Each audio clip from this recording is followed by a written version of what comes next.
नमस्ते दोस्तों।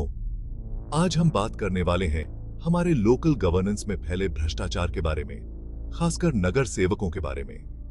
ये लोकल नुमाइंदे तो आपके फ्रेंडली पड़ोसी लगते होंगे, लेकिन बहुत से हैं जिन्होंने अपने फायदे के लिए नियम तोड़ने में महारत हासिल कर ली है। सबसे पहले तो चलिए आपको किकबैक्स की दुनिया से मिलाते हैं। कई नगर सेवक पब्लिक वर्क्स को मंजूरी देने के लिए कॉन्ट्रैक्टर से अपना हिस्सा मांगते हैं। जरा सोचिए, आपके सड़क की मरम्मत या पानी की सप्लाई के लिए जो पैसे हैं वो किसी की जेब में जा रहे हैं। गुस्सा आता है ना?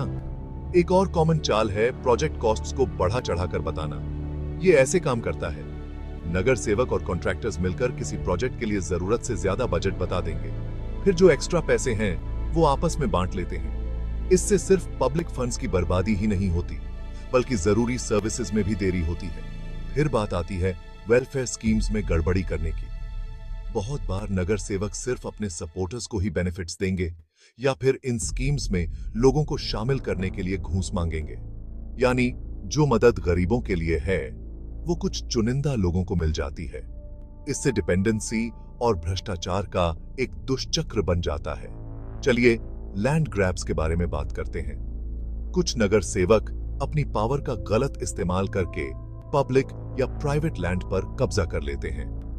वो डॉक्यूमेंट्स में हेराफेरी कर सकते हैं या फिर लोगों को डरा धमकाकर जमीन हड़प सकते हैं, जिसे बाद में महंगे दामों पर बेच देते हैं। इससे सिर्फ कम्युनिटीज को नुकसान ही नहीं होता, बल्कि लोकल गवर्नेंस पर से भरोसा भी उठ जाता है। और फिर क्लासिक केस है नेपोटिज्म का।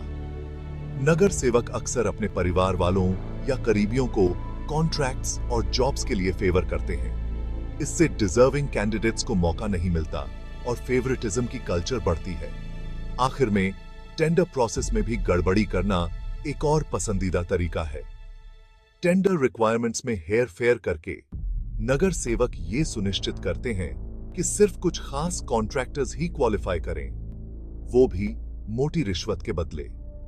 इससे कंपटीशन कम होता है और घटिया काम ऊंचे दामों पर होता है।